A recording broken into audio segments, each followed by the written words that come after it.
So this is Camp Carolina at Norsagaray, Bulacan.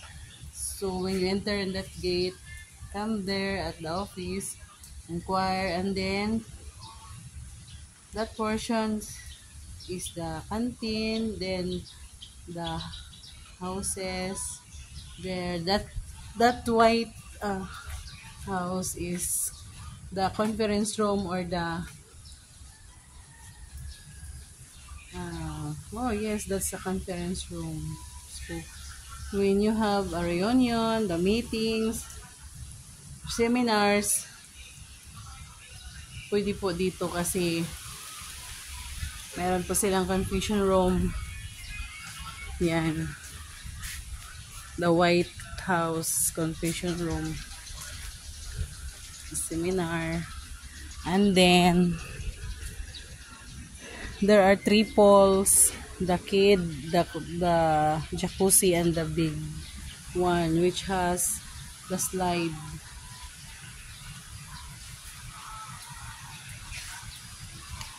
So that's the view of this Camp Carolina Resort and Hotel. So there are how many rooms?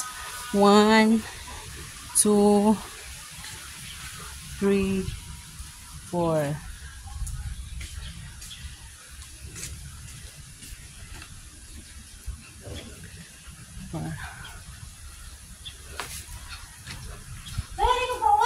Sige lang.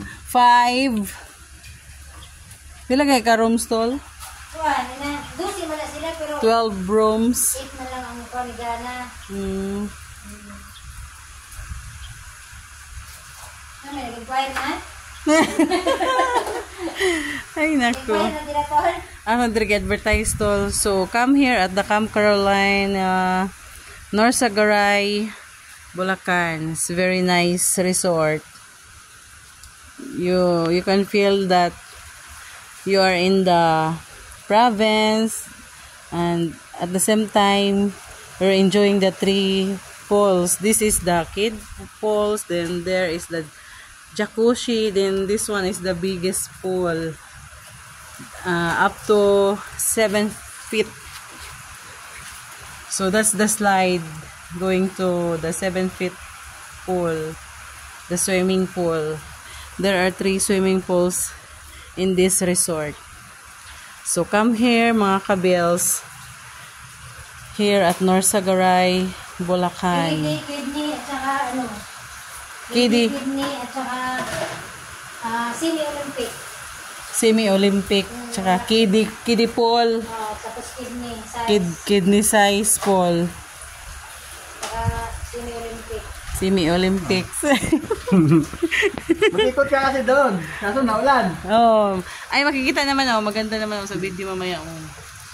A very nice place.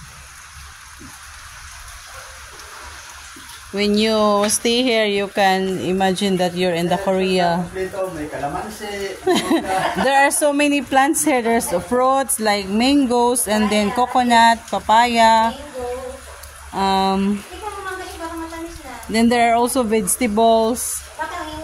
And at night, you can feel the very cold breeze of the plants surround in the resort. So come here and inquire inside. That's all, Kabels. Thank you so much for watching.